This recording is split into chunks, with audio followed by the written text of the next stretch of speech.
नमस्कार। मकर संक्रांति की शुभकामनाएँ। आज मकर संक्रांति मेरे लिए एक बहुत ही अच्छा एक मेल लेकर आई। तो जब मैं सुबह उठी तो मैंने उठने के बाद अपना मेल चेक किया तो उसमें एक मेल आया हुआ था, तो मैंने सोचा कि कभी वापस से रिवीजन का मेल आया हो पेपर का, लेकिन जब मैंने खोला तो देखा तो वो पेपर मेरा एक्सेप्ट हो गया था। मैं बहुत खुश अभी भी हूँ, रियली रियली हैप्पी। तो ये मेरा दूसरा स्कोपस है। पहला कुछ महीने पहले हुआ था और अब ये दूसरा मेरा पेपर एक्सेप्ट हुआ है। लेकिन ये खुशी के पीछे एक बहुत बड़ी मेहनत है। मतलब इसको 1.5 ईयर लगा है इस पेपर को एक्सेप्ट होने में। ठीक है। मैंने पहले पेपर बनाया। पेपर बनाने के बाद मैंने ये भेजा। अब जब आप किसी ऐसे पब्लिशिंग हाउस में आप अपना कोई पेपर भेजते हो तो उसका एक पूरा प्रोसीजर होता है, उसमें कई सारे और लेटर्स जाते हैं साथ में। तो खैर मैंने वो सारा बनाया, बनाने के बाद मैंने उसे अपलोड किया। तो साथ में उनका क्या होता है कि मतलब मैं ये आप लोगों को इस वजह से बताना चाहती हूँ क्योंकि बहुत सारे यूजीसी केयर के जनरल्स हैं और बहुत सारे और जनरल्स हैं, अच्छे भी हैं, लेकिन कुछ ऐसे हैं जहाँ पे ट्रांसपेरेंसी इज़ ज़ीरो। आपका पेपर कहाँ गया आपको पता ही नहीं चलता है, उनकी तरफ से कोई कम्युनिकेशन नहीं होता है। तो मैं आपको बताना चाहती हूँ कि ये जो पिछले 1.5 साल में मैंने एक्सपीरियंस किया है, उसके पहले भी जो मेरा स्कोपस पेपर पब्लिश हुआ था उसका एक्सपीरियंस भी मेरा बहुत अच्छा था। लेकिन इस वाले पेपर में जो अभी लेटेस्ट हुई हैं चीज़ें वो मैं बताना चाह रही हूँ आपको। तो मैंने पेपर भेजा, उसके साथ में वो फिर वापस आया। उन्होंने बोला कि ये जो चीज़ है, मतलब उसमें जैसे लेटर कोई लगता है, cover letter, cover page, supplementary, बहुत सारी चीज़ें जाती हैं साथ में। तो इसको आप ऐसे डालो। मैंने फिर वो वापस से उसमें सबमिट किया। फिर वापस मेल आया, इसमें ये चीज़ है, इसको और डालो। वो डाला। फिर वापस मेल आया कि वहाँ आपने ये डाल दिया, उसको हटाओ वहाँ से। ये बिल्कुल ट्रांसपेरेंट चलता रहता है। अब मेरा पेपर चला गया। अगर अगर पेपर एक्सेप्टेंस के कोई चांस नहीं होते हैं तो विद इन अ वीक आपको मेल आ जाता है कि आपका पेपर रिजेक्ट कर दिया गया है। मेरे बहुत सारे रिजेक्शंस मैंने फेस किए हैं स्कोपस के अंदर। खैर, तो वो मेल नहीं आया, फिंगर क्रॉस्ड मैं बैठी रही, भगवान से प्रार्थना करी कि चलो ये एक रिव्यू में चला जाए। खैर वो रिव्यू में गया। 2.5 महीने के आसपास मेरे को फिर मेल आया कि ये इसमें करेक्शंस चाहिए। 3 रेफरीज को उन्होंने वो पेपर भेजा था।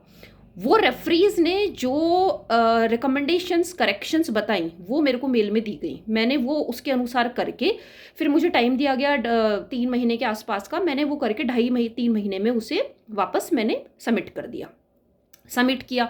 सबमिट करने के बाद फिर ये वाला जो पेपर है ये दोबारा से रिव्यू के लिए चला गया। अब वहाँ से मेरे पास जब मेरा 1 या 1.5 महीना निकल गया तो मुझे लगा कि ये जो है रिव्यू के लिए चला गया है, ये वापस नहीं आया है। मतलब नहीं तो एक्सेप्ट हो जाता है, विद इन ए मंथ या 1.5 महीने में मेल आ जाता है। तो वो रिव्यू के लिए फिर चला गया। अब वो 3 महीने के बाद मेरे को मेल प्राप्त हुआ, अराउंड 2.25 महीने के बाद, कि ये जो है इसमें आपको और करेक्शंस करने हैं।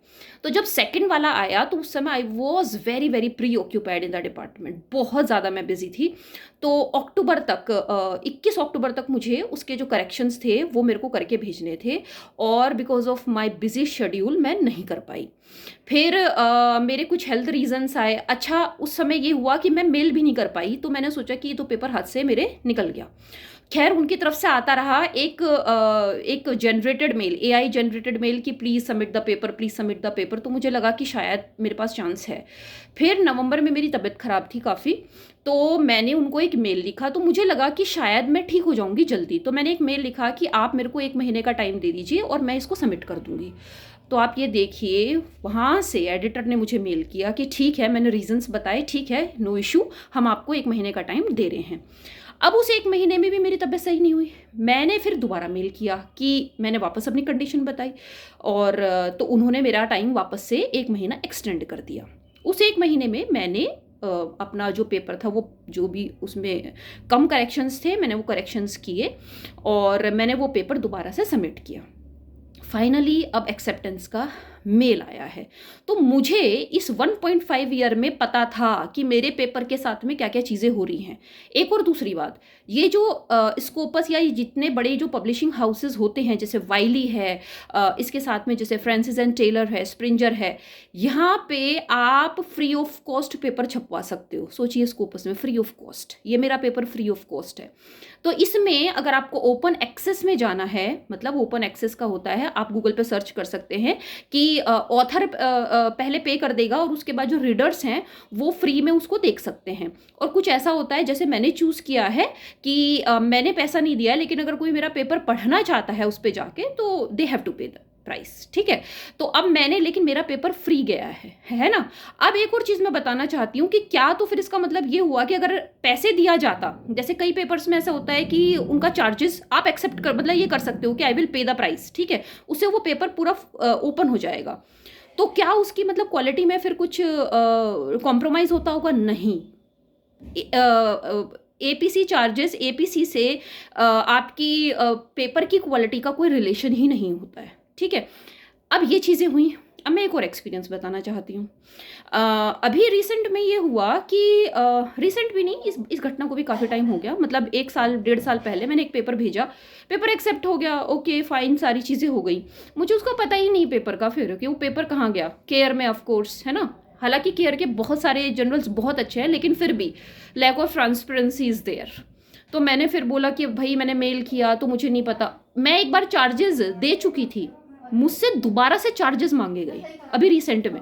मैंने बोला ठीक है, आप इस पेपर को रखो, पेपर का तो मुझे मतलब रखना है रखो, और मैं चार्जेस और नहीं देने वाली। So what is this? मतलब ये मैं आपको इस वजह से बता रही हूँ कि अगर ये लोग भी अपना जो स्टैंडर्ड है उसे ठीक करें, और फिर ये क्या होता है, ये उसमें भाई भतीजावाद चलता है, नेपोटिज्म इज देयर, है ना।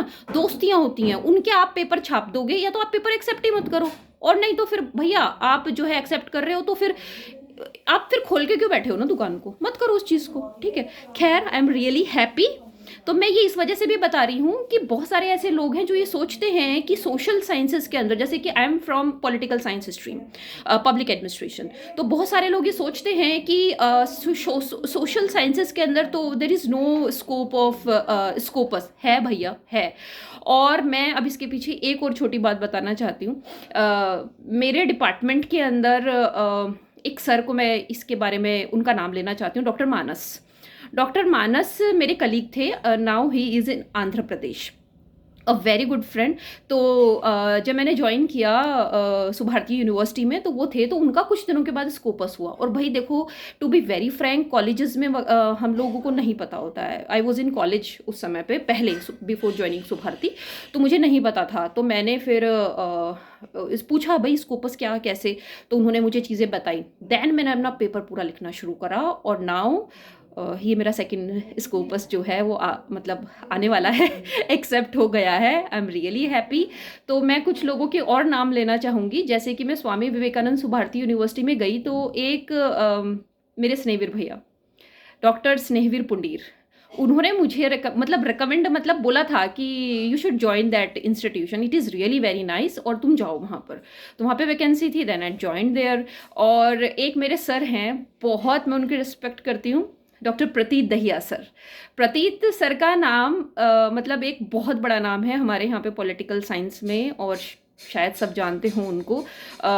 प्रतीत sir is equal to education, is equal to बहुत सारी किताबें, इज इक्वल टू बहुत बड़ी लाइब्रेरी। तो प्रतीत sir is a very big name.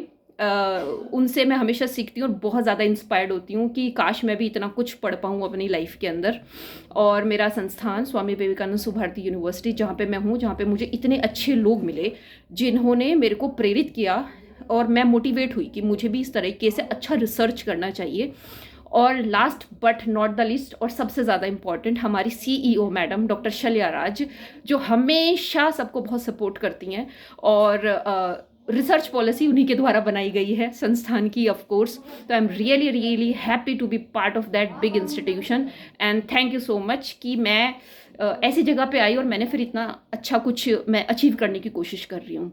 तो आप लोग भी लिखिए, जो फैकल्टीज़ हैं ख़ास तौर पे, मतलब आप स्कोपस लिखिए या कुछ अच्छा रिसर्च कीजिए। और एक और कि नाम डाल दो प्लीज़, स्किप, मतलब लिख लो ना यार, है ना। हमें फैकल्टी होने के बाद ये चीज़ें नहीं करनी चाहिए। दोस्ती यारी में इट्स ओके, बट प्लीज़ लिखना ही ज़रूरी, then you should change the job, right.